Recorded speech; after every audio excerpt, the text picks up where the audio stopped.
He wore a raspberry beret. Who wore a Raspberry Beret? I don't know. It was some dude I used to date. The dude used to date from Minnesota? Minnesota Viking? You had a Minnesota Viking like Lizzo? Did not date a Minnesota Viking. I don't know where you. Okay, it's a sports thing. It's a sports reference. Oh my gosh, I get it. Yeah, the men in purple. You No, told me that. today it has something to do with a man in purple. Well, you know what? We're going to get started honoring the purple one, and myself and Mr. Wamble, we are ready. Let's go.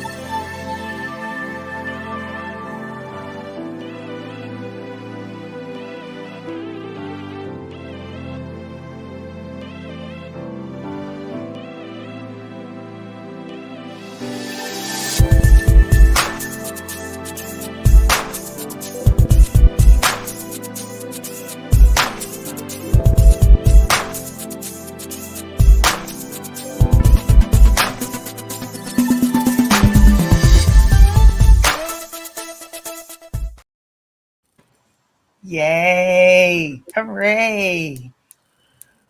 Yes. And you have to let people know that we actually did coordinate.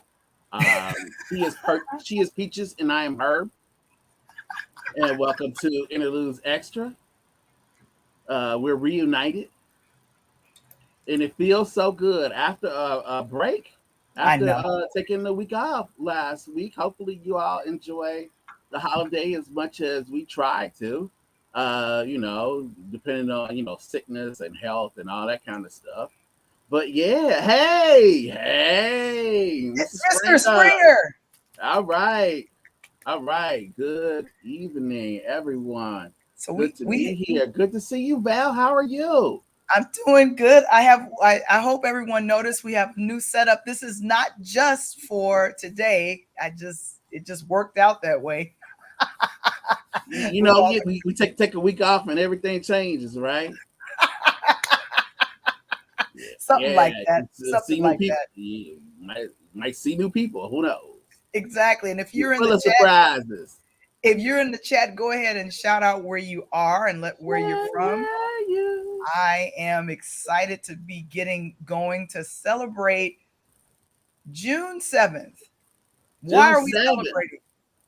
June 7th, we're celebrating because way back in 1958, I believe, a young man came to the planet, and he came to change us forever. His Yes, he name did. is Prince Rogers Nelson, There you as you go. may know him as Prince, or the Mhm. unpronounceable symbol, or the artist, or a bunch of other names that he took, depending on who he was suing. Yes, there he is. Woo! I Look at wanted to that pick the one with the afro because the afro is really afro. rocky. You Oh know what I'm man, saying? because the Pick the one with the afros go back afro. to when he was on the court, when he Mhm. started out, and like that new picture that just unearthed a couple of months ago, where I they found know. that he was talking about the teachers and the teacher strike, and he was in support of the Mhm. teachers. He had his bro out. Oh my goodness, yes, representing. Okay, okay. I Well, love we it. see you, Brooklyn, I Brooklyn. know. We in Minneapolis, but we love Prince. Did you That's just right. I did. did you just do that? Oh my I goodness. did. And this is we can't see who she is, but it's Janelle. Janelle, she just said, "I love Prince." There you go. And she says she misses him. We do too. We do too. We miss France too. Hmm. That's why we wanted to make sure that we remember. I mean, it's been about 6 years now. The first year he passed. I mean, I think as we were devastated. It was I so know. untimely, unexpected, and sad. And Yeah, as the years are going on, it's kind of like there are times when you just wish that he was around, that I he was. know. The one wonderful thing I think is that Prince's estate, the estate, has made sure that we have been able to have music and sometimes new music. Just last year they released a new music from Prince, unheard music. Mm-hmm. Welcome to America came out, but Oh, this nice. year to mark his the anniversary of his birthday, Paisley Park with the Prince Estate released the 1984 tour date at Syracuse. It is the Purple Ooh. Rain tour. All And right. I know at least one person who has received it. We might be able to hear from him later tonight. I'm not sure. But it was released on vinyl, Mm-hmm. on Blu-ray, and this is the concert. This is the concert that Prince that was a pay-per-view event at the Mm-hmm. time. So I mean, he was always ahead of his time, right? We're talking about like Exactly. 80, 85. This is like in support of Purple Rain, and there he is, Prince, on tour with the Revolution, whom I saw, on TV. They've been promoting it this week and earlier today, but and I saw because I saw them a couple of years ago for a New Year's Eve show in Dallas, and they sound just as strong as they ever did. But just the idea that Prince is so prolific, we're still getting new releases from Prince. So when we say that Prince is forever, I mean they're making sure. Oh, Val. very, very much so. And just to kind of give a little history of some of the, I like to call it the music movies that he's been in. So, of course, we kick off with All Purple right. Rain. Oh my gosh! And Terrence Brown is in the house. We see you, man. We He's in see Minneapolis. Minneapolis. All right, Minneapolis. rock it out, rock it out, rock it out. First Avenue. All right. And then Augustine said that he saw Prince in 2001. Best concert ever. I Oh, bet it was. 2011. 2011. Yeah, okay. All right. Oh my Oh gosh. goodness. That was 2011. Which tour was that? Mm, yeah. God, I may have missed that one. We'll talk about Prince. We'll talk about some of those shows in just a second. Yeah, for real, forever. So All then right, what you got there, Val? so we got Purple Rain. That was the first musical movie that came out featuring Prince. And of course, he won the Oscar for Best Song for Purple Rain. Is that correct? He won an Oscar. He Yes, did he win did. an Oscar. Mhm. Yes. So that is phenomenal. And then, of course, probably a year or two later came. Oh no, I actually jumped. Sign of the Times came 2 years later, but this one came next. I believe it was Under the Cherry Moon. I'm trying to figure out where is it. Okay, well, there's a shot from it, and that was shot Yes, that was in two. France. That was. I mean, here's the thing, I'm here to make keep you on track here because you talking about Prince, you talking about the prolificness of the purple one. It's easy to kind of get confused there. So actually, Parade, which is music inspired by and for the movie Under the Cherry Moon, came out after Around the World in a Day. Right. Remember the joke, the wonderful joke in Love Jones, that man, I'm gonna be coming up here every time Prince has a new album. You know he did. That brother comes out a new album every week. He Now did. and Between 1981 to mhm. 1985, he had there was only the 1983 was the only out year that he did not have a release. It was Controversy in 81. Mhm. In 82 was 1999. Purple Rain was released in June, Black Music Month, right? 1984. And then Around the World in a Day comes out in April. Val, Around the World in a Day came out April 22nd, 1985. That was my Any birthday. significance for you? That's very significant. And do you understand? I was traveling back to Chicago on April 21st in 2016 and was sitting at breakfast with a friend and got the news. and I thought it was fake news. I know we normally you hoped it was fake news. I was hoped it was fake news. Yeah. But I got a chance, and I wanted to go to Essence Music Festival to see him in 2014. And my money was funny back then, so I didn't get a chance to go. That is now one of the things that I deeply regret. He is one of my favorite performers I have never seen live. I saw Michael, I've never seen Prince. I know don't take my black card. Please don't do it. I don't know. No. Prince is universal. Prince is not about black or white, straight or gay. Prince, as he sang himself, he is about everybody. So to key you in on some of this, I had a chance to see Prince many times. I rearranged at times in my whole life so I could just make sure that I was able to get to a Prince show. And the wreckage of that is, just proof here. But I did make sure I saw Prince. Speaking of that, so yes, absolutely. I think that's probably one of the best songs that he wrote that another artist sang, another artist covered. And I think Compares to You by Sinead O'Connor. But getting back to Prince, Val, a Prince show was an experience. I bet it was. The people that you saw at the show represented like everybody.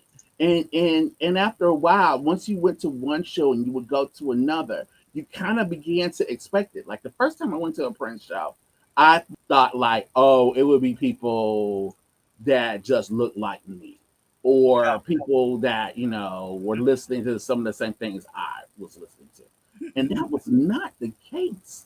No, it wasn't. Looked like one of those like Benetton ads. It was like America or the world. That's what it looked like. I mean, it was represented. And since you mentioned that, Mr. Springer put a question in the chat. Go ahead and let us know, what is your favorite Prince song performed by a different person? Go ahead and place it in the chat, because we know what Prince did. We know and love him. It's like, who did you hear do Prince's music where you're like, wow, that's pretty good? I don't remember. Ferdy said that Genuine did When Doves Cry. He did? I think that did happen. Oh, I believe that did happen. No. It's not that bad as Prince. Okay. But I mean, I believe he did do that. He did make that. He did cover that song.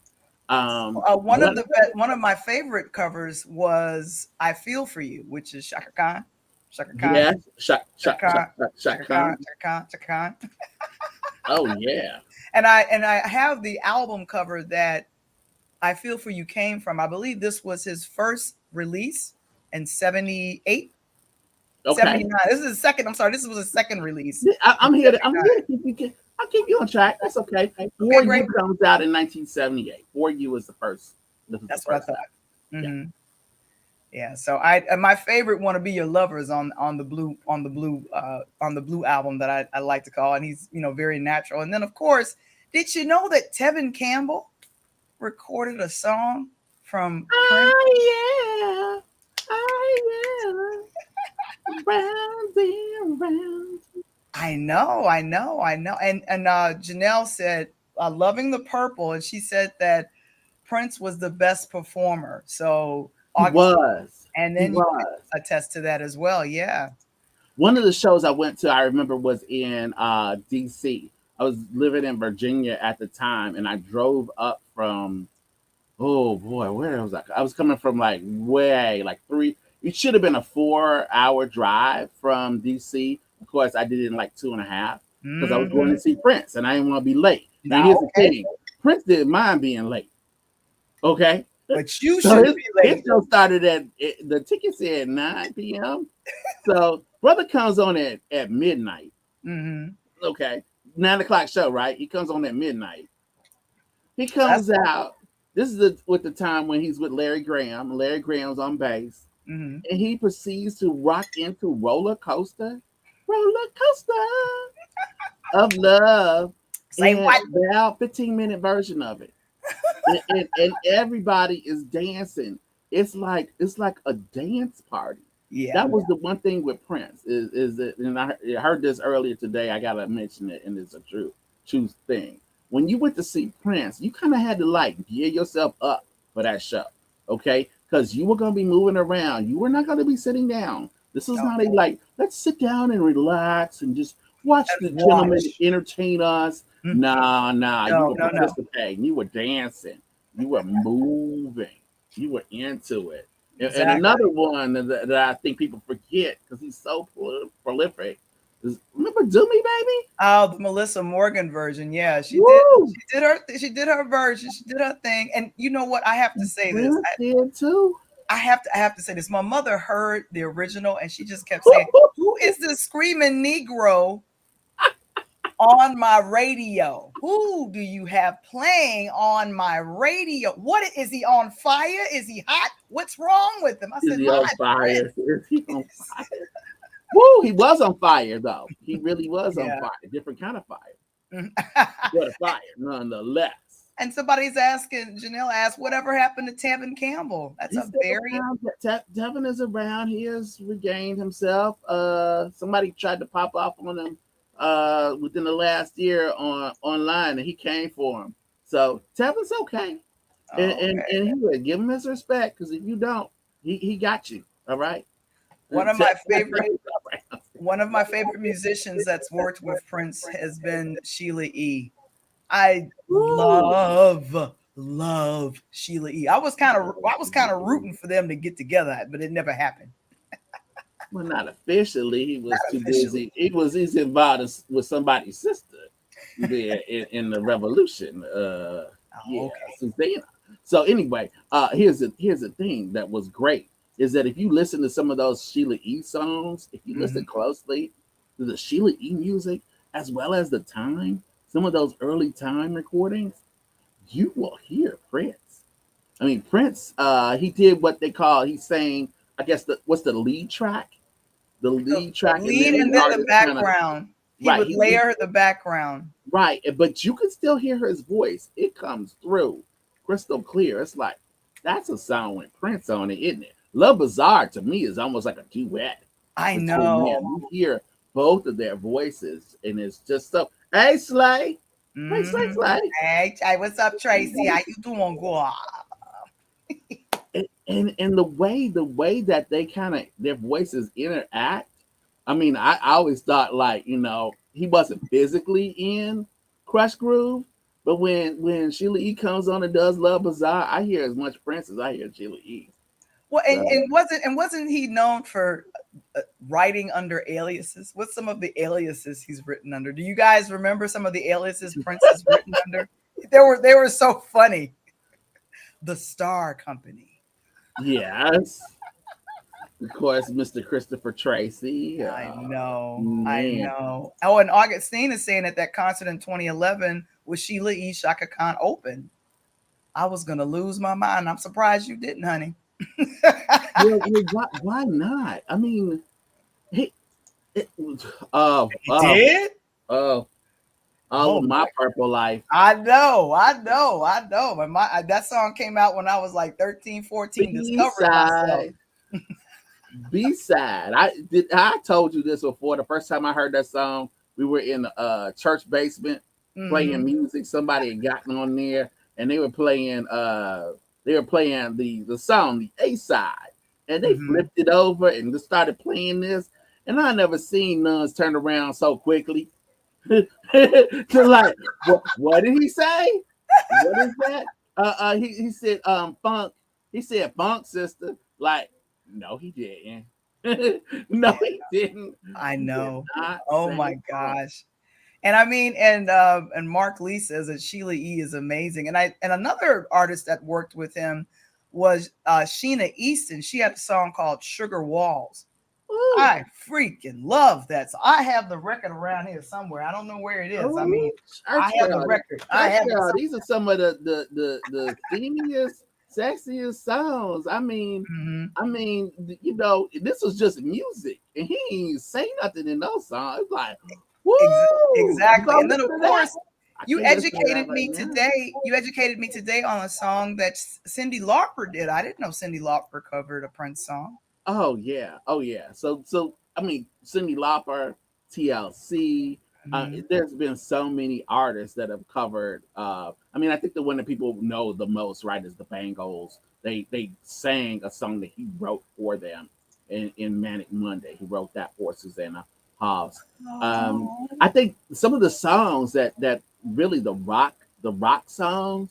If you go back, there are rock artists that have covered various songs off of Dirty Mind, because a lot of those songs had changes in them. They had some of the most brilliant displays of guitar. You talk about extension, Slay. I see you with Madhouse. Oh my goodness, I love me some Madhouse. And no, then wait. the family, I know, Springs I of know the Passion, family. I love their Springs songs. of Passion.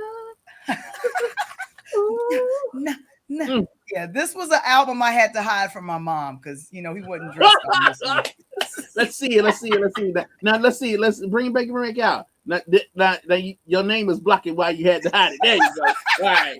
I thought you were like using your name as a Woo! And then Janelle said that she loves the time because of Prince, but that was he wrote under them as the Star Company, right? Yes. And if you listen to the time songs, most of the time songs, if you listen closely, it is a blend of Morris Day and Prince's voices together singing lead. You gotta just tune your ear just a little bit, and you hear it. And it's once you hear it, you can't unhear it. Now It's we need to talk about now. See, I went past the Under the Cherry Moon. I forgot about that. Oh well, let them know that we on Pod TV Roku channel. Oh, okay. I forgot. I meant to say that before. So don't hide it. Ain't a secret. Interludes Extra talk on Tuesdays. I hope you all are enjoying our new layout. That's right. I slay all day. Yes, I do. I slay all day. Thank you. We are currently streaming on Interludes, our YouTube channel, the Facebook group, on LinkedIn, and we are on Pod Roku TV channel. This is wonderful. So I thought I would go ahead and call that out, but definitely. So and never missed an episode. Go ahead and like and subscribe to the channel if you haven't done so. So now I like it. We like it. So let's get to I believe Under the Cherry Moon, because I see this was probably first. Yes. Under the Cherry Moon. Yes. Everybody has seen Purple Rain, of course. It was like, part of just growing up. You watched it, and then when them VHS came out, man, you had to get a copy of Purple Rain on VHS. Come on. Are you serious? Man, and then when you could tape it, and then HBO played it that one time, everybody taped it off of HBO. I remember that. I remember that too. And I remember this album being so special because in 86, there's a track on here, a B-side called Sometimes It Snows in April. Yeah. And that song really helped get me through the loss of my grandmother. So I love this album. And let me let you in on something. My millennials, this is a record album. If you want to buy a record store, where would you go?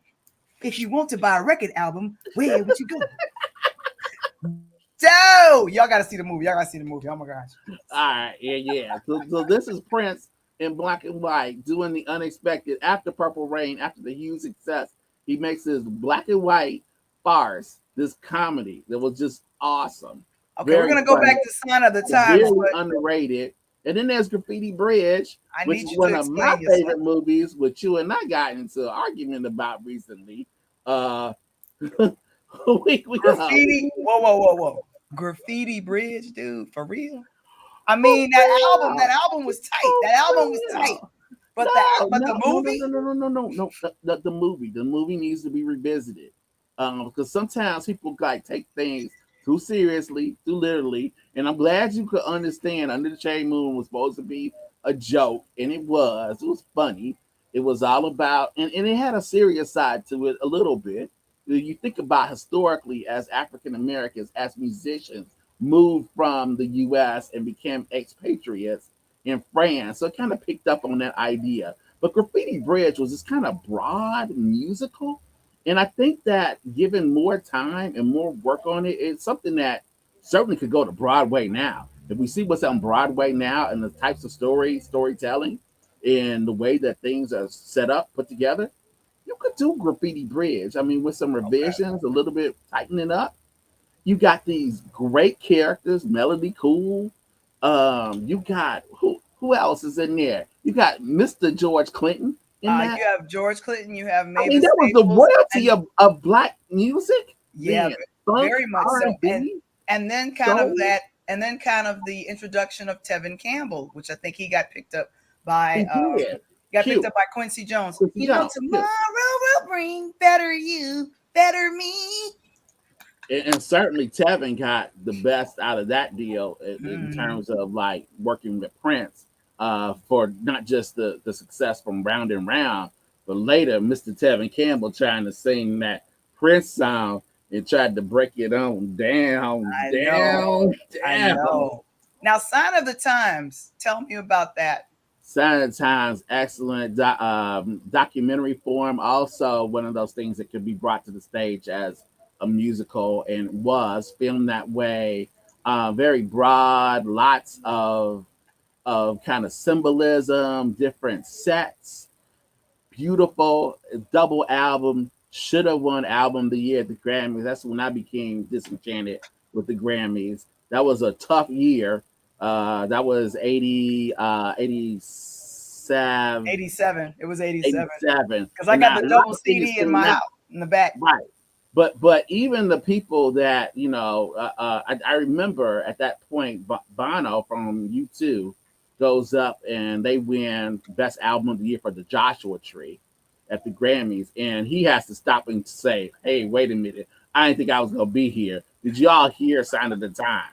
Okay. Because Sign of the Times is a masterpiece, has withstood the test of time, and has gotten better with age. And that's something that the Prince Estate has re-released within the last couple of years. So they have been making sure to really be on top of, exactly, the lyrics of Sign of the Times. Still today, you can hear some of those lyrics. Oh my! And it's unfortunate how now that album was doing Horse in his June.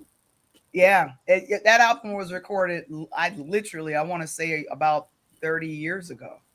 30 plus years ago. It is anniversary. It recently got an anniversary. Mm-hmm. It got a kind of a remastered state. It was in a remastered state. A lot of stories were being told about the whole process of it. At the time, Prince was going through a relationship that was ending. And it was a tough time. He pushed through. Mm-hmm. First, he wanted to do a triple album, as the story goes, but Warner Brothers was like, "Nah, bro, you can't put out three albums." It's like nobody's. You might as well make a book, okay? So they're like, so he had to narrow it down to 2, and this is what we got. So I have this picture up because this is from Thieves in the Temple, the Graffiti Bridge. I'm gonna say something, ladies that's in the audience. Didn't it make you jealous to see his hair like that? I was jealous. I was jealous as you know what. Look at that hair. Look at that hair. My gosh. That hair was fried, dyed, and laid to the side. That's what I'm talking about. So yeah, he did afros, he did straight hair, he did curly hair, he did everything, and we miss. Woo! It didn't make you pancakes after. Making pancakes after. He put you on the he put you out on the basketball court and reminds you that he was what? He was a high school basketball star with handles, play in heels. I know. Dunk on you and then make you pancakes, which I love. All those stories from Charlie Murphy and the like. Who that love pancakes? I'm gonna squeeze the story in real quick because this is one I heard recently. I was reading about upcoming, Prince stories always come around this time of year. NBA star, former NBA star Carlos Boozer told this story. He was playing for the Jazz at the time, and he was like, he was a big player for a while. I mean, before he got into the injuries, he was certainly making some money. Let me put it that way. He had some nice contract extensions. His agent was a boss for sure. So he gets way too much money for any human being to have. Carlos Boozer does, and he uses it to buy a mansion in Bel Air. So Boozer tells the story there. He buys this mansion, but he's working in, Utah. He's living in Utah. So he's not really out there. All right. So the agent says, all right, you bought this property. You might as well rent it out. Like get some income, like get some kind of like money working with it. Like make your money make money, right? Right. Scared money don't make no money. So his money started making money. So he rents it out to this guy who he later finds out is Prince. Prince rents out Carlos Boozer's place on the coast, moves in, and decides that the way that Carlos had it laid out was not right, tears up the whole place, takes out the weight room, turns that into like a disco room, adds a massage parlor in there, puts in like studio equipment so he can work and do his thing, right? So he does that. Carlos has no idea. He gets injured, as if you know the NBA, Carlos Boozer was always injured. He gets injured. He has to go see a therapist out in LA. So he's on his way to LA. He's trying to reach Prince, like, hey, man, I'm going to be in town. By the way, I'm going to swing by the place. He can't reach Prince because he doesn't know at the time Prince is in Asia on tour. Mm-hmm. So Carlos rolls up to the house, goes in and is like, WTF, what happened to my mansion? What did you do? What's going on? So he eventually reaches Prince on tour. Prince is like, my bad. All right, Carlos, I got you here. I'm going to send you something. And as the story goes, he sends him $500,000 to like, just to kind of ease his tension about it, right? So he eases the tension about it. Then he comes back, tells Carlos, hey, man, when you want to come back, the house will be just like you left it. Just like you left it. Now, I don't know if Prince had his own kind of Serpro or what, but when Carlos gets back to the house, as he tells it, it looked exactly as the way when he bought it. Unbelievable. That is amazing. And oh my gosh, I have to go ahead and let you guys know. Go ahead and please like and share if you're joining and joining us right now. But I'm going to briefly talk about, before we bring on Coach Tony, I covered the Naperville Soul Festival over the weekend, and right there are my cousins, all of them. Background, Avia. Your family like the Jacksons, girl. I know, and they were all in white and black and everything, and so I was just like, oh my gosh. So it was like a family affair. So of course, Kendall released last year around the same time his single "Show the World." Now you gotta tell people who your cousin is. Yeah, he is. Well, let's go ahead and hear our cousin. How about that?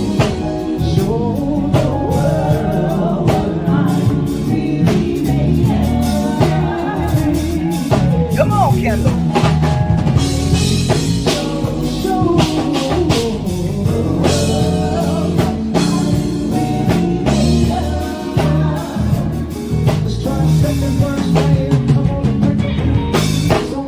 He had a great band too.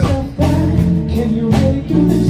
Do you got that star quality, the personality, the feel when all of this quick for something in the street? Can you dance?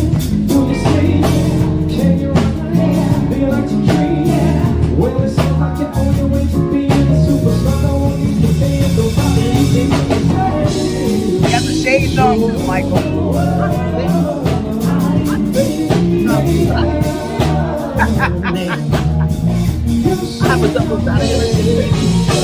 Yeah. Okay. So wait a minute. Man, I feel like I'm at the club. I was gonna order a drink. I was gonna get us some appetizers going. What? Yeah, I need you to hear my back. I need you to hear the background. Go on, cousins. Go on, sing. I'm really made up.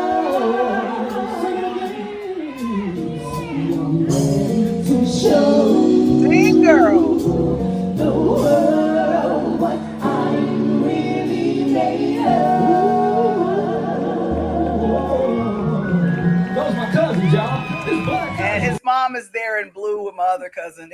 I mean, I really had a good time. Now I'm still paying for that. That was Saturday. I'm still paying for that, huh? He had 3 little birds. He had 3 little birds. Background. He got the yes, 3 he did. Did. Glowing. What's that? Thank you so much. Hey, that's fire. Bertie said it was fire. That's fire. Wow. Oh my gosh. Well, so this was Naperville Soul Fest. Tell us more about it. Well, it was a 2-night event that had Avery Sunshine, Carl Thomas on the first leg.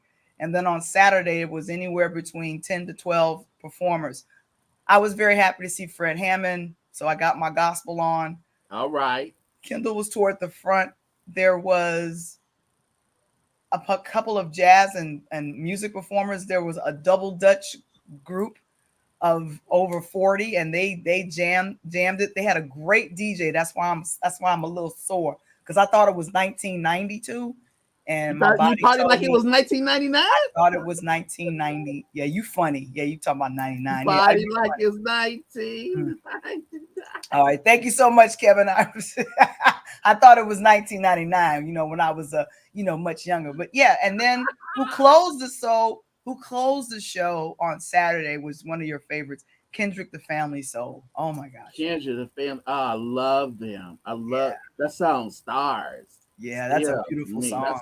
That's a beautiful song. So it was great. It wanted to rain, but it didn't. I was praying that it didn't rain. And there were some things that were a couple of major hiccups that happened in the background, but I'm not going to get into all that. We invited one of the people that was an MC during the time that Kendall performed, but he wasn't able to join us. But oh my gosh, yes, I did. I partied like it was 1999, and then my broke behind had to get the Ben Gay. Yeah, Then you put on being gay because your ex was calling you. Oh my gosh. Oh my goodness. Let's hurry up. I believe it is time. It is time. It is time. Let me go ahead and bring on our coach. It is Coach Tony. Let's go. Here we go. Coach, how you doing? Hey, first of all, I'm like, Mike, drink up on Val. Second of all, you're going to get some big gay in that green rubbing alcohol. That green rubbing alcohol help, right? Tell him, Mike, soaking that too. Hey, but I got my own Prince story for you guys. Oh, what you got? That you're going to love before we jump into it. First of all, I'm going to give you this little sample right here.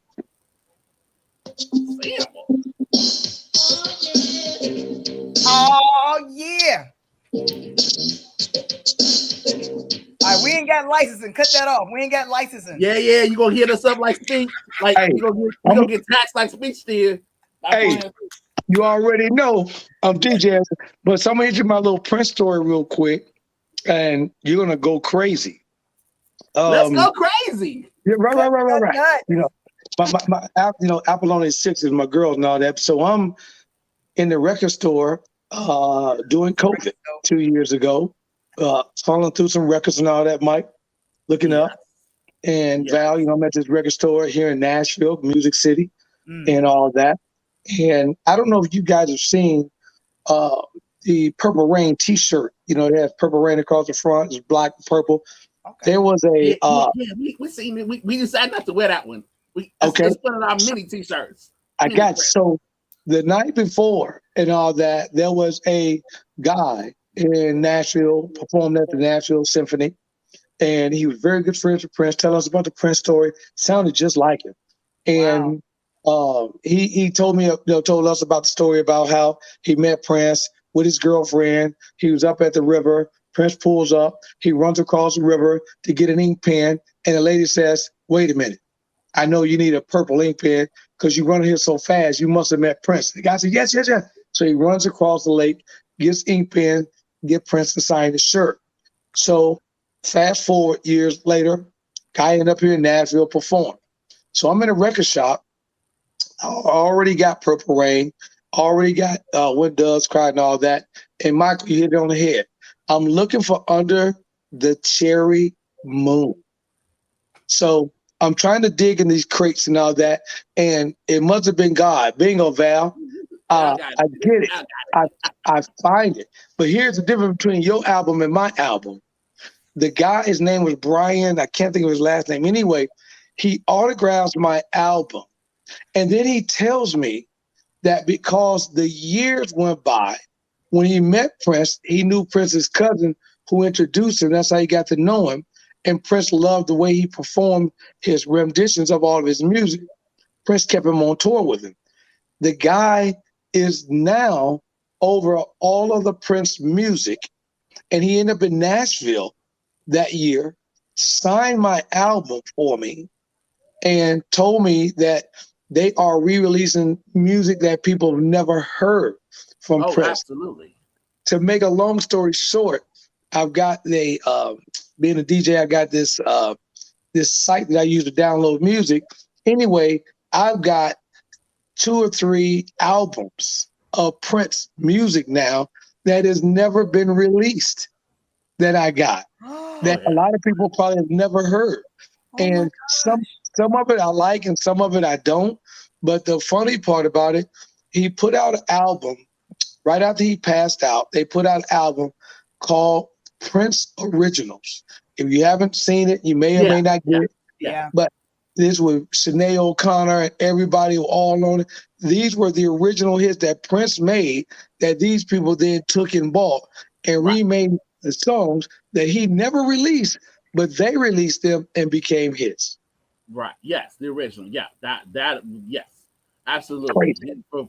So, Coach, we're gonna get to the NBA Finals in just a second. I just want you to know that you are with 2 of the biggest fans, pretty much. There's a third person I was trying to get on tonight, who I think is, we in the same league. All right, but as far as that, I mean, with one of the things that Val and I shared is I love a Prince, and at times, I think with each other we had some of those things, well before, while he was still alive. That's the one thing that like all Prince fans like covet are the songs that nobody else has. Yeah. And you remember when we first got started, Mike? When we first got started, we were having this big discussion about Michael Jackson and Prince. Remember you asked me about that? Oh, I asked you about that? Yeah. Okay. Because I certainly am biased. I mean, there's no doubt about it. Because I think that night that you asked me about it, I think I ended up playing "When Doves Cry" on the original track, and you laughed because you didn't know. Hey, I'm a big Prince fan. I love Michael Jackson. Yeah. He was a performer, but Prince was a musician. I love Michael Jackson. This is nothing against Michael Jackson, but Prince played all the instruments. At times he had a band because he just couldn't do it all live, and he wanted the audience to have that experience. Mm-hmm. So let me tell you something. When you got Wendy and Lisa make one of the biggest hits that you never made, then you got music. That's right. And that catalog and they is crazy. Still sound good. I saw them now it's about 2.5 years ago. I saw them at House of Blues in Dallas. They still sound great. The Revolution, that band is still a very tight band. Brown Mark, Dr. Fink, Wendy, Lisa. Woo! Yeah, they are phenomenal musicians, and it's like Prince attracted the musicians to him. And if you worked it right, if you notice, no one has said anything askew or crazy, because I think everybody signed NDA agreements. I don't know. No one. I mean, even with Jimmy Jam and Terry Lewis getting fired, they're like, "Yeah, we were late, but we went on and we produced these records and these hits." And I was like, "Wow, we ain't talking about the fact he got fired." They all learned from him. They all got something positive out of that experience, and they were smart enough to know that they benefited greatly from that experience. I mean, maybe it didn't end as well as they wanted it to, but if he hadn't fired Jimmy Jam and Terry Lewis, we probably don't have Janet Jackson. Right. My boy.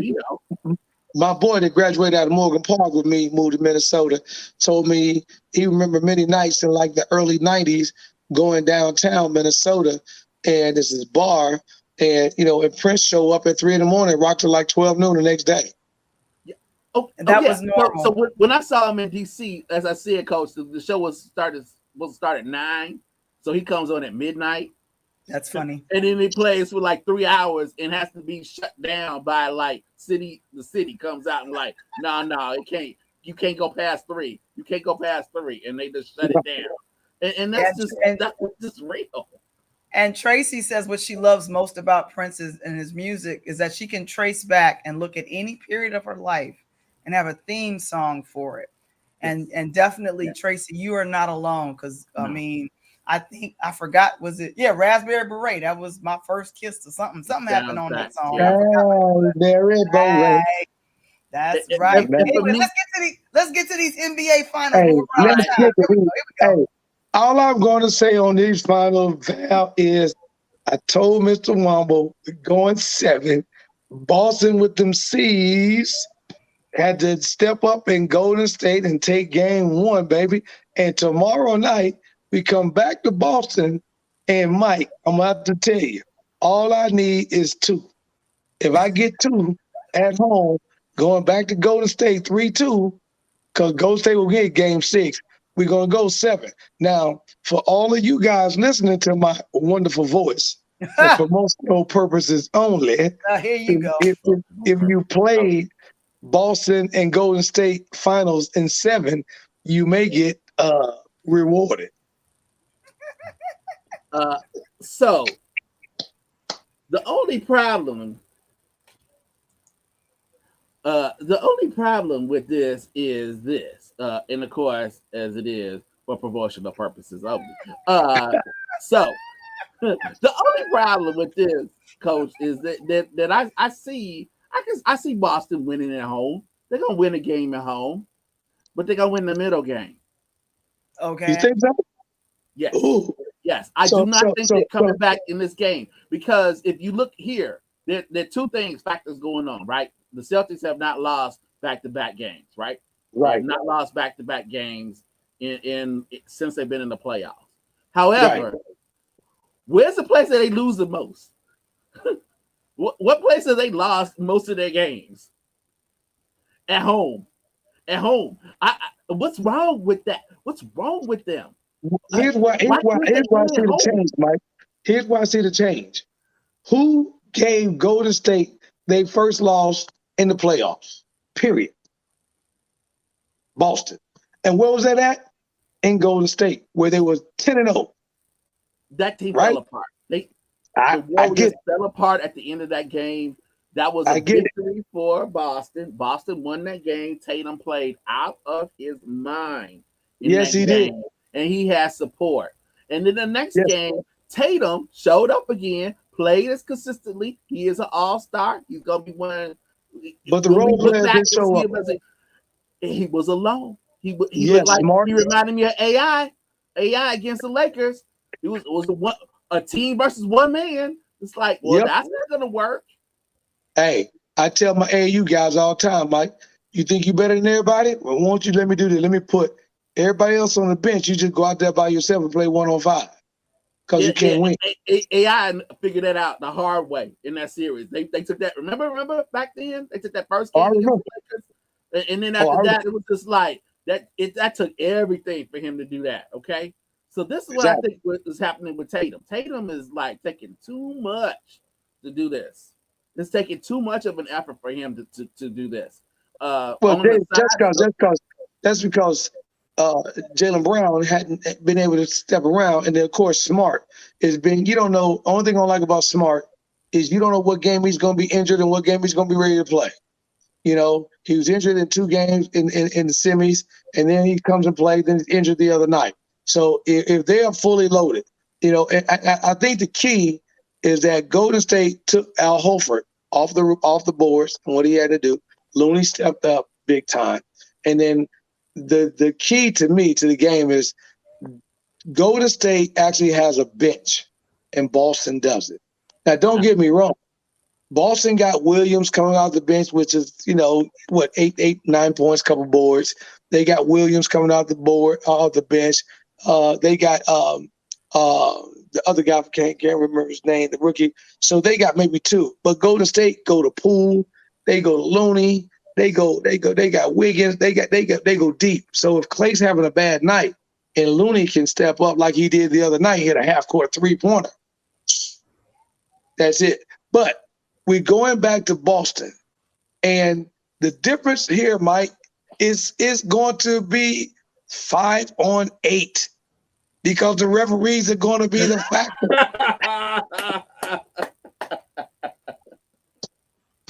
I believe that. I agree with. I agree with that. It's the ghost. It's the ghost. Guards Curry. Yep. Is that bad, Coach Tony? Is that bad with the refs? Hey, if I'm in Boston, that's great with the ref because I get a little home cooking. You know what I'm saying? And and Mike, don't get me wrong, because I love you, but I need this brother. If you want to get a different brother outside of Doc Rivers to get another ring in Boston, and this is his first year, he gonna get a contract extension.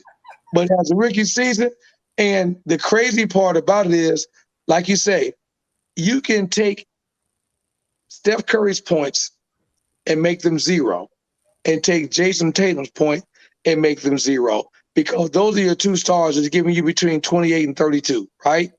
Mm-hmm. The factor is the other players and can they produce. Smart has not locked anybody down since he locked down Jimmy Buckets. Mm-hmm. He hadn't locked down Klay Thompson. He hadn't locked down Poole. And because Golden State shoots so well, I think Boston struggles in help defense and trying to set them down. But on the other side, I think that Golden State on that game 1, if Boston can go do what they did the first game and get the ball down to Al Horford, Golden State has no answer for a team that's got a big man interior. They don't play that well down there. Coach, can you give me some praise for that former Michigan State Spartan? Because I think he's the reason that. See, I think sometimes we get caught up in Golden State in the beautiful shooting and all the 3-pointers, and we think that that's why they won. That's not why they won. They won because Golden State got the Dennis Rodman. They got the Dennis Rodman of now, and that's Draymond Green. And he gonna trash talk you. He gonna throw some gang signs. He gonna do whatever he got to do. He gonna kick you in the knee, and he may even come out with a pistol or 2 that ain't shooting no bullets. You know what I'm saying? He ain't shooting bullets, but he gonna be on the court. He gonna be as off the rack. What's that store you go to? Matter of fact, that's the name, but Off the Rack, right? Yes, it is. Off the rack, yeah. All right. So Terrence Brown, Coach, he mentioned that about Clay. What do you think about Clay's shooting? Is this the best we're gonna get from him? Has he got tired legs? Is this a result of being injured as much? Clay has pissed me off, to say a lot, because I have, for promotional purposes only, I have placed Clay in my FanDuel with Steph, and Clay has let me down both games, and believe it or not, if I had to trade Clay in for one person, it would be for Poole. I love Poole because he comes off that bench, man, and he is ready to put him up. And he know that he is that third option. And when Clay go to the bench, they're looking for him to pick his game up. And, man, he's averaging 17, 18 a game. Clay's only averaging 20. So, I'm 3 points off that, and I'm in my second year in the league on Golden State team. Man, I'm loving everything he can do. Now, what I'm hoping to answer that question is tomorrow – they're going to probably put Smart on Steph.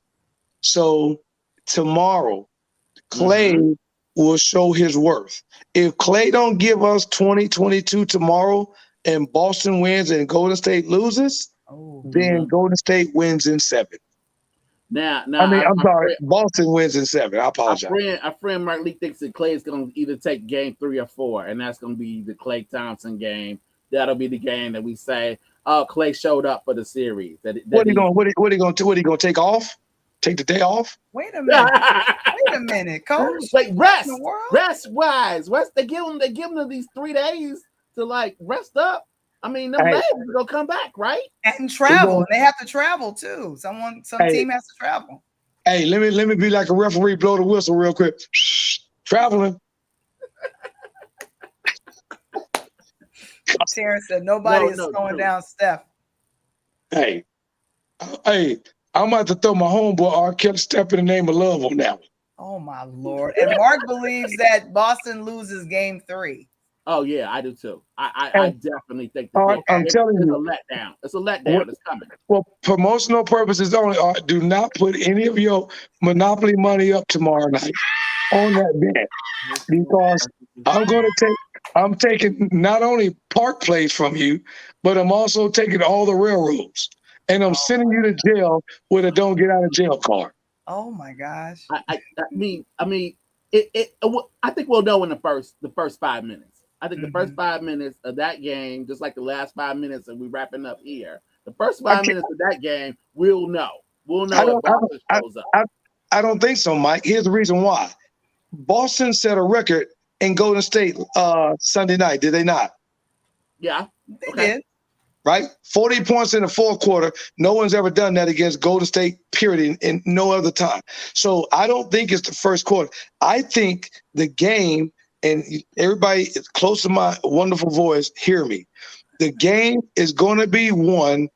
It's 12 minutes, 12-minute quarters. So I'm going to tell you like this. Whoever is leading at the 6-minute mark of the third quarter wins game 3. Okay. All right. We'll see. At part of what I'm saying is, that's very specific. To wrap this up is this. Within that first 5 minutes, Coach, let's say, regardless of the score, in that first 5 minutes, we're going to know how that game's getting ref. Yes. We'll know how that game's getting ref. We'll know if this is a Draymond Green game, or is this a game where Draymond watches it just like you I will from a nice television set. I'm predicting Draymond Green gets probably a technical, and I'm predicting Draymond gets probably shut down mouth wise, and I'm predicting he's on the bench early. Now it depends on how Golden State reacts to that. Sometimes that is good. That's what they need. And the reason why is why is that good for Golden State? Because who do they have as a backup? You tell us. Yeah, we don't know. They got Looney. Looney averaging 9.1 boards a game. So even if Draymond goes to the bench averaging 6.5 boards a game, I can bring in Looney, who don't take shots, who's not going to act crazy. All he's going to do is block shots and give me boards, which is, it might give you, me, and Val on the court, and all y'all did is block and rebound and gave me the ball. I'm going to kiss both of y'all and get y'all a bottle of champagne at the end of the game. All right, let's go out on the champagne. Let's go out on the champagne. So if we're going out on champagne, Mike, we're gonna have to make it none other than Shandong, right? Shandong. So the NBA Finals Game 3 is tomorrow night. Dun, dun, dun, dun, dun, dun. And for promotional purposes only, Coach Tony is doing some predictions. So there we go. All right, Coach. Hey, love you guys. Mike, we're not. And by the way, real quick, last comment. That cornhole, I'm ready for anybody on that, baby. We will talk about that. We'll talk. You know what? I'll talk about that tomorrow. There we go. There we go. All right, Coach. All right. All right. So tomorrow, you will be doing yes, Wamble Wednesdays. That's wonderful. All right, that's what's up. And I'll go ahead. Never miss an episode of Interludes Extra Talk on Tuesday. You can stream on YouTube, our Facebook group, and also under our LinkedIn. And then we're also on Pod TV on Roku. So go ahead and do that. And Michael, what's your name? My name is not Val The Voice Johnson. Yours is. And this has been Interludes Extra Taco Tuesday with Val The Voice Johnson. And we're out of here. Peace.